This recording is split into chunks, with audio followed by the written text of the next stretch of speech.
Hello, friends. Welcome to the Second Phase podcast. I'm Robin Graham, your host, and a brand marketing strategist and photographer passionate about helping women connect and grow their audience and get more clients. I am so excited you are here with me today to chat all about branding, personal development, and life overall in the second phase. What is the second phase? The second phase for me was a change in careers and learning how to navigate a new world and build a business from the ground up, when I was actually terrified to put myself out into the world as something new. For some, the second phase is a significant lifestyle change, a traumatic loss, a move, an illness. It could be any number of things. No matter the definition of your second phase, we are here together to learn about creating a brand that stands out and makes an impact, and grow as our authentic selves and follow our callings, our passions, our visions, and our values. Now grab your cup of coffee or the dog's leash and let's dive into a new episode. Have you joined the Brand Insider private Facebook group yet? If not, head on over to Facebook, facebook.com/groups/the Brand Marketing Insider, where we make branding fun. Every day we network and build community and genuine relationships and learn tips all about building a brand that stands out and makes an impact. I'd love to see you there, and I know everyone else in the group would love to learn from you and connect with you as well. So head on over there and join the Brand Marketing Insider private Facebook group. Dana Donofree is young, vibrant, energetic, and empowering women daily. Her journey is not the typical you would expect for a 37-year-old woman. She always had an entrepreneurial spirit, but it wasn't until she was diagnosed with breast cancer at the young age of 27 that her current journey presented itself. Tune in as Dana shares her story of discovery, entrepreneurship, and activism. You will be inspired to be your own healthcare advocate, start facing your fears to take action, and enlightened on breast cancer statistics, awareness, and action. Dana Donofree, welcome to the Second Phase podcast. Hi, thanks for having me. Thank you for being here. I think you have one of the most powerful messages that I've heard in a really long time. Your journey has been very exceptional, and you took your journey and you are using it for the good of others and the good of women's health overall. So I am very thrilled that I can share you and your message with my listeners. Well, I appreciate you for supporting us, but also supporting women in every walk of life. It's important that we're all here for each other. Yes, absolutely. We're in this together, right? 100%. So Dana, will you tell the listeners a little about you, please? I would really like for you to share your journey and tell them, what you've been through and how you got to where you are today. Yeah. So, my story is long and complex, but in reality, where I'm at today is I was unfortunately diagnosed with breast cancer at the age of 27. It happens to be 10 years ago now. So feels like forever ago, but also like yesterday. And I didn't really have a family history. My mom's sister had had breast cancer in her 30s, but I had undergone all the genetic testing and found that there wasn't really a strong enough family history that was really going to cause any challenges or issues in my life. So when I accidentally found a lump in the shower in my breast, I never dreamt or even really had the thought that it was going to be breast cancer. And one thing led to the next for me. And I ended up undergoing a bilateral mastectomy with implant reconstruction, as well as 6 grueling rounds of chemotherapy and a targeted medicine for a year. I was on hormonal suppressants for about 8.5 before I quit and have really been, fighting the good fight ever since. So it's that world of getting thrust into an environment that was really at that point in time, 10 years ago, built for older women. I just felt like I didn't belong in that circle. I thought it was very bizarre that I was getting diagnosed with breast cancer at 27 years old. I thought it was a grandma's disease. I didn't ever hear of a young woman getting breast cancer. And after I had removed my breasts and built new ones, I found myself like not being able to wear clothing, not being able to wear other bras or like all the bras in my drawer. So I took my fashion design background and I started making beautiful intimates that fit my new body. And as it turned out, I wasn't the only one that felt that way. So did you start having this conversation with other women to find that out? Or how did you discover that other women were having the same experience and feeling the same way and not able to fit into their clothes? And, I think we as women tend to be so private when it comes to things like that. We don't want to share the fact that we're miserable or uncomfortable and we can't find things to fit because we feel like we're alone. We're the only one. How did you take this discomfort and, you created a solution, but how did you discover that other women needed your solution? I mean, listen, that's a great question. I was 100% alone. I felt like I was fighting this battle by myself.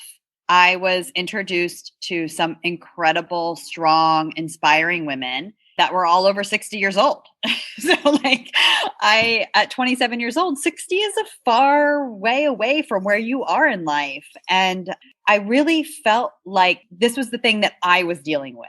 It wasn't a thing that we were dealing with because I never met anybody that was willing to talk about it, had even expressed it being an issue.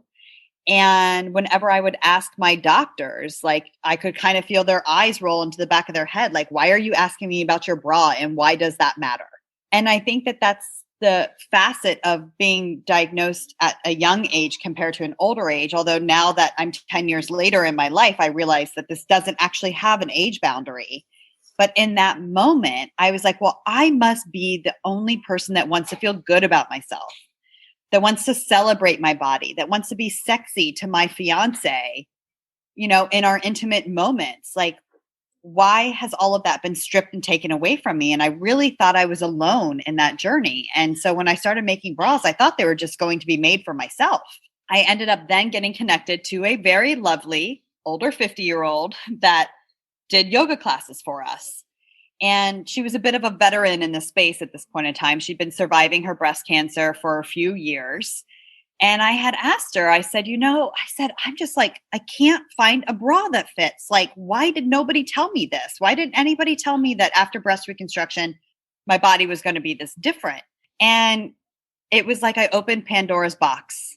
And the stories that were coming out of her were not just about the bra. It was about the whole intimate area that surrounds us and surrounds our bodies and surrounds our sexuality and our femininity. And she said to me, she goes, well, why don't you in our next yoga class, why don't you take a few minutes and ask the women what they're doing? And I did that at the end of the class. And it was her conversation all over again.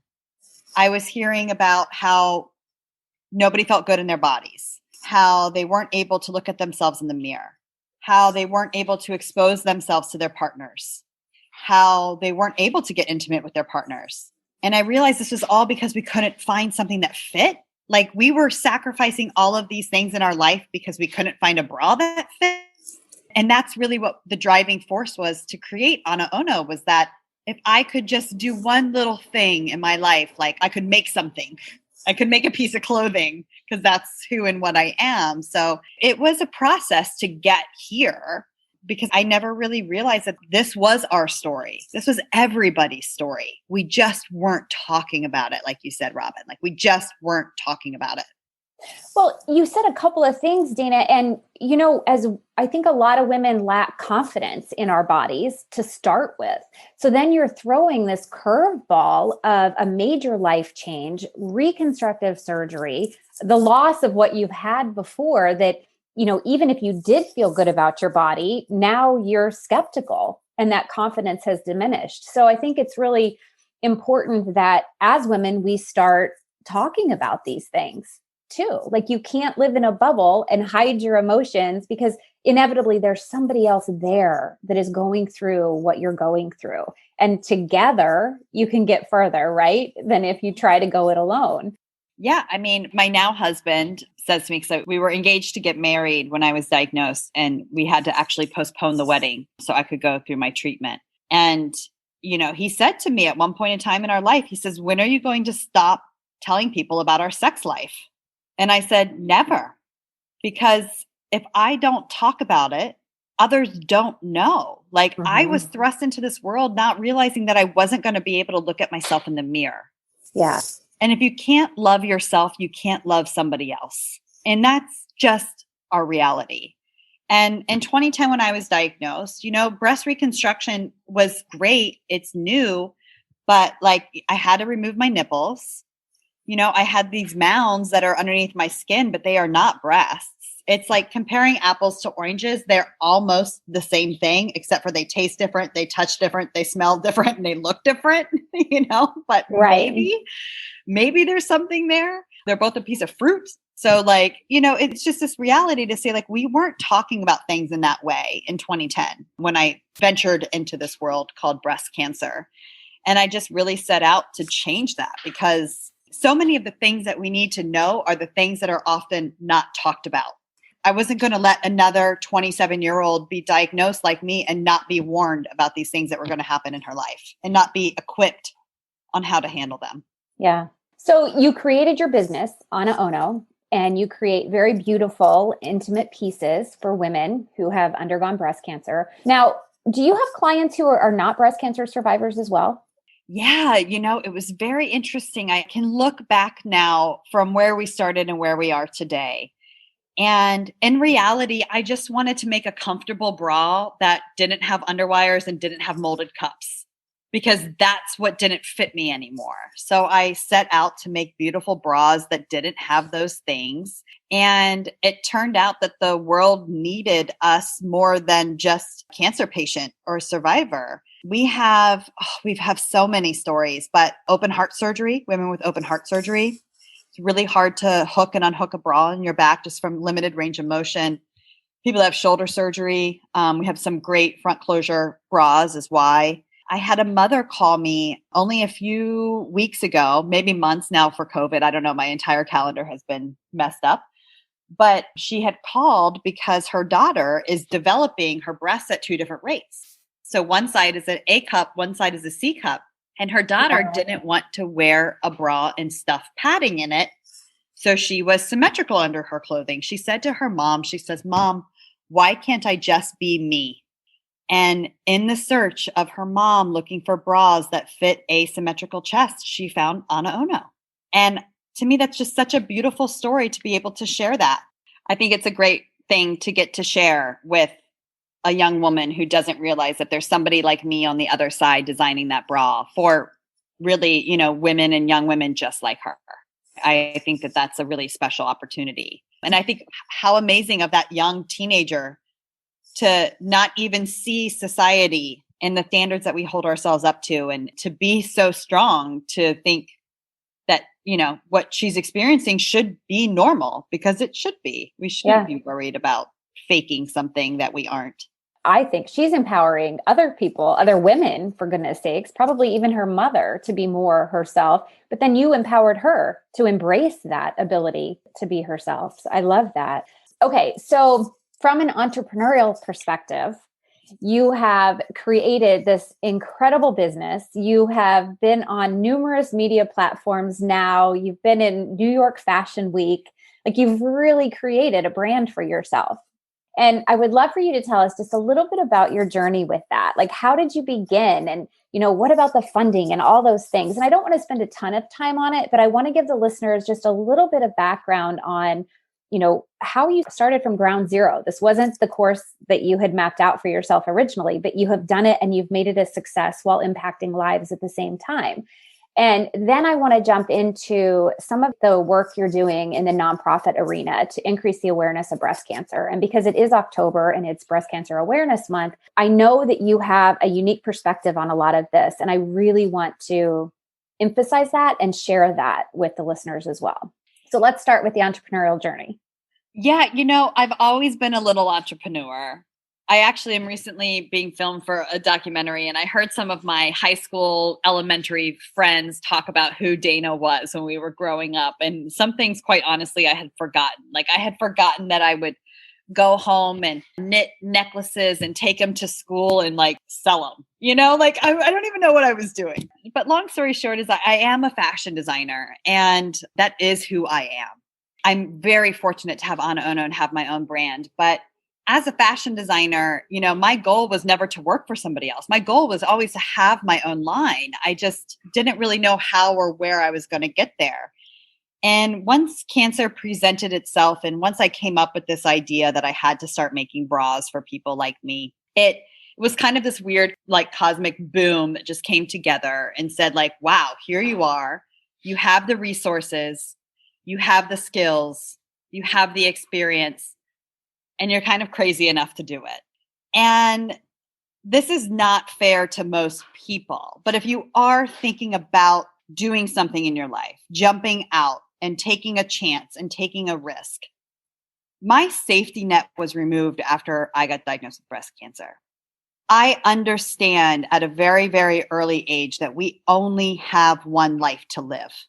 And you have to live it the way that you want to, or it's not worth living. Like, it's just, you got to give yourself that. Like, you've earned it. I don't want cancer to teach you that lesson because that's too late. So I just say to people, like, I jumped because what was the worst that was going to happen? I was going to fail. Okay, I could also die. I'm sorry that sounds so heavy, but it's the truth. So I try it. It fails. Okay, I did it. I have a really great life story I get to share with people. Oh, I had a business once. Okay, well, I'm not failing. So I feel really lucky about that. But I wouldn't want it to be the end of my life either, saying, I wish I would have. Mm-hmm. Because I know that that end is imminent for me. It is there every morning I wake up. So I know I have to do what I'm doing fully. And when you're that passionate about something, when you love something that much, or you believe in it that much, you will find a way to get it done. You will find a way to find the money. You will develop ways to save your own money and build a bank that you can use to fund your idea. If it's worth bringing out to the world, I think that most people stop before they even ever start. And the only thing I can share is that when fear has been removed from your life, I have an advantage, but don't wait for that advantage because when you find it out, it's too late in most cases. Yeah. Yeah. Well, you've done a remarkable job. I think you're so inspiring. Just incredible. I just have to tell this story. So we met for the first time. I think it was the annual Women's Entrepreneur Day down in Philadelphia. And you were pitching to some angel investors. And that's how we met, I think, in the line for the bathroom. And you told me your story that day. And I was like, wow, she's amazing. Yeah, that's true. You never know who you're going to meet in the bathroom. You don't. You just never know, right? You never know. Okay. So just for the sake of time, I love every single word that you just said because it's so true, so empowering. And I think it's so important to not let those fears stop you because you're right. Everything could be gone tomorrow. And don't wait until you have to face that. Jump in and do whatever you're being called to do now versus waiting and putting it off because you're right. Everything will align as long as you follow your values, your visions, and your passions. Okay, so let's talk about all of this work you're doing to increase breast cancer awareness and how important it is to really pay attention to the organizations, the messages that they're putting out, as well as where the funds are going for these organizations that are fundraising for breast cancer. This is a very complex conversation. I almost wish we could survey all of the people in our country, just for the record, and asking them a little bit about breast cancer, because I've only been in this space really, truly, wholeheartedly for the last 10 years. And I know we've made a lot of strides, right? We've made a lot of progress from education, awareness, information, access. There's still tons and tons left to do. But I think as a community, as an activist in the community, we're really trying to change the focus to breast cancer action. I think we know breast cancer happens. It's the second leading cause of death in women. We're diagnosing women at 1 in 8. I'll be curious to see if this changes here in the near future. We're still burying over 40,000 people a year to the disease. Men get breast cancer too. These are all things that are real. And this is a honestly real threat to our life. This is an epidemic, right? This is truly, honestly an epidemic. And it's been called that on multiple cases. The reality is that we've lost nearly 20 years, arguably more, close to 30, funding awareness. And I think that that's okay in some ways because people needed to know that breast cancer was a real threat. We were diagnosing cancers at a much, much later stage because women were not getting their screenings and they were not going or calling the doctor when they found a lump in their breast. I do believe that we have made progress in that area because we are diagnosing earlier than what we ever have before. Just due to COVID, just from our current situation that we're in today, breast cancer diagnoses are down over 50%. So for all of your listeners, that does not mean that there is 50% less cancer. That means we are not going to our doctors. We are not picking up the phone and calling, maybe potentially getting that annual mammogram.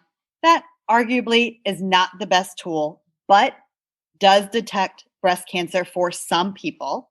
And what's going to happen is those cancer diagnoses will happen later. And what happens when you get diagnosed later is you have a shorter amount of time on the runway of treatment. That means treatments aren't as effective. They take more work because the cancer has spread further. And that runway that you have of all of the different treatments you can take shortens. So if you catch it early, you have a very long runway. So when one treatment stops working, another one starts. When one stops, another one starts. If you fast forward through that runway, you only have a small sector at the end of the runway.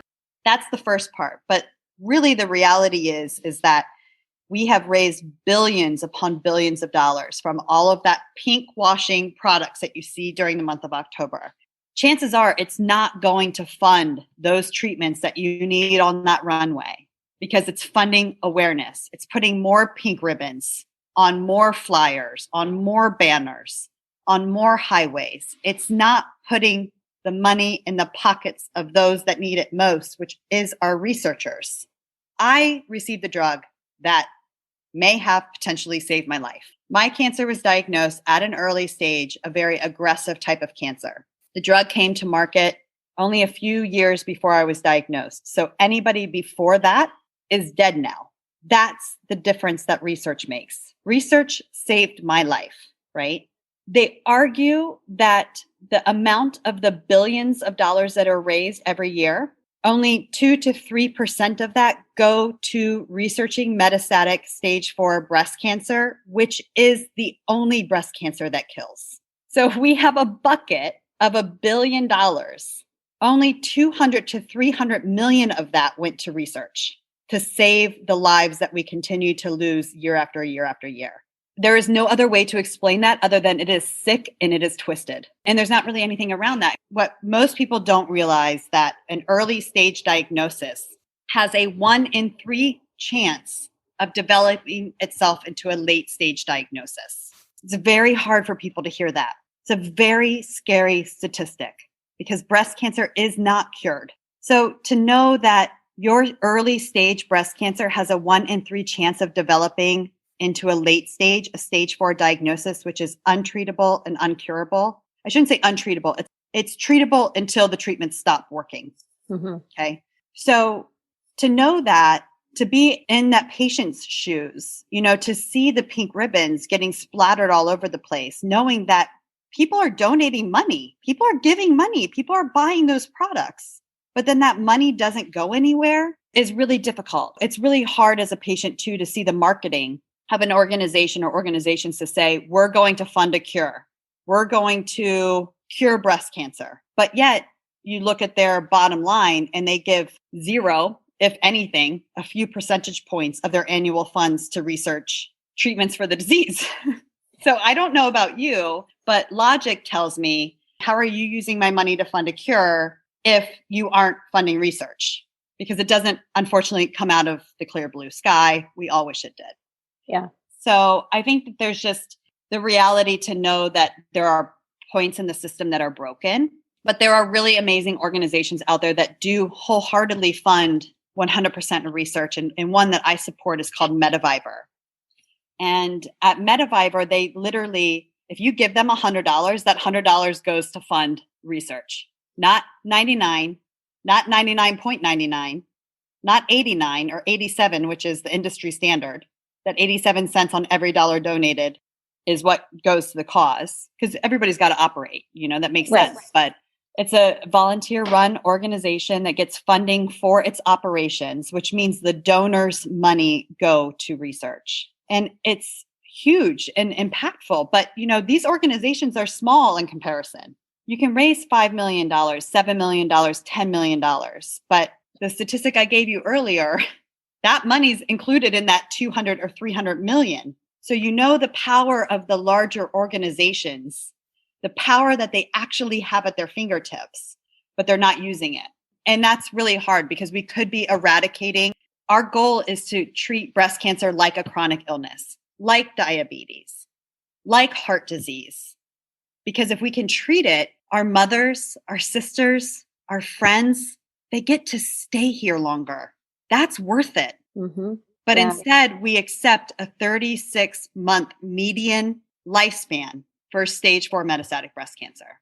Yeah.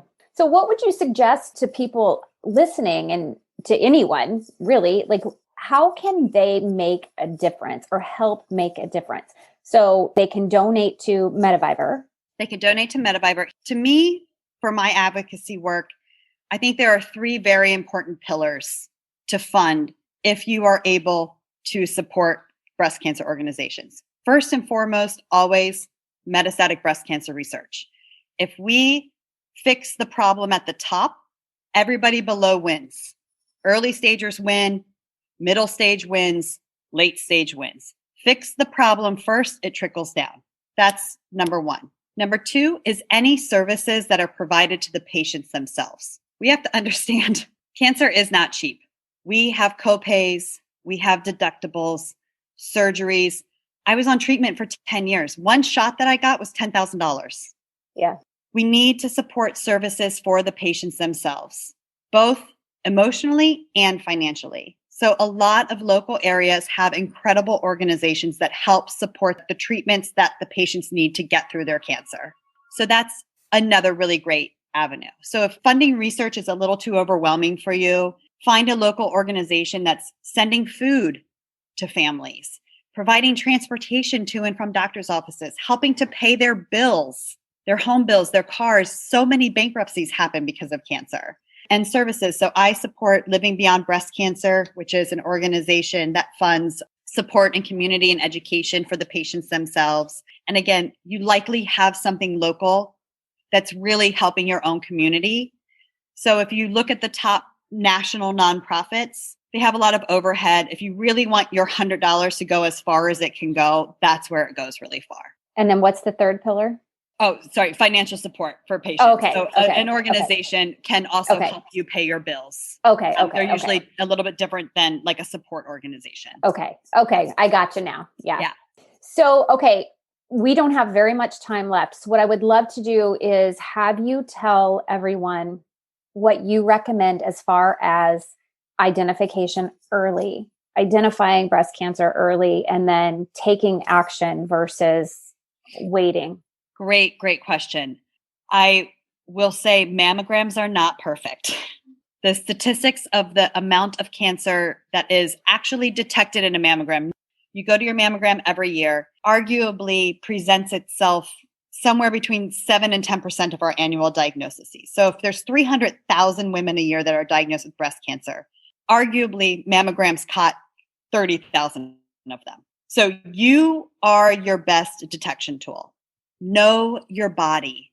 Mark your calendar one day every month. Make it the same day every month because it will fall within your same cycle. It will be a routine. If you feel a change, either a lump, skin irritation, discharge from the nipple, itching, heat, things like this, just call the doctor. And if you go to the doctor and they say, oh, it's nothing, don't worry about it, say, no, I want to know. Send me for an ultrasound or send me for a mammogram. And don't stop until you get the answer that your gut is telling you that you need to have. Because a lot of us leave the doctor's office to say, oh, they told me it was nothing. But when it's nothing and it turns out to be something 6 months later, they could have caught the nothing even earlier. And it's unfortunate that we have to advocate for ourselves, but in reality, we do have to advocate for ourselves. And just, that's my advice. If you have a lump and your doctor sends you home, go to another doctor. If they still want to send you home, ask for the scan, because you have access to these things. You just unfortunately have to fight for them in some cases. I was thankful that I had a nurse practitioner who was probably only a few years older than me, who even sent me for my test in the first place. Because my doctor, who was like 6 months away from retirement, probably would have sent me home and I would have listened to him. And you wouldn't be here today. I literally would not be here today. Yeah. Dana, how can the listeners find you and learn more about you, your business, and everything that you're putting out into the universe that is just so incredibly powerful? Well, if you want to check out Ana Ono, you can go to anaono.com.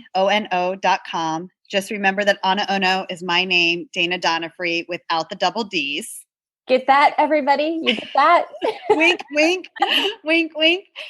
We're also on social media, Instagram, Facebook, all of those places as Ana Ono Intimates. As we all venture throughout this month of October, please just be conscious where your funds and your money goes. There are many organizations that need great donors. So please give where you can. The water bottle on the shelf may not be doing the giving that you think it's giving. So if you're going to buy a $5 water bottle, donate that $5 to a nonprofit. But that being said, I'm happy to be here to share so much, hopefully helpful information, and just knowing that information education is power. So the more you know, the better off you'll be. And I appreciate you giving me the time to share that. Oh, it was an honor to have you. Thank you so much for being here. Thank you. And that's a wrap, friends. Thank you so much for listening today. I am grateful to have you here with me. If you enjoyed this episode and found the information helpful, will you please take a moment to subscribe and leave a rating and review? That would mean the world to me. It will also help others find the podcast.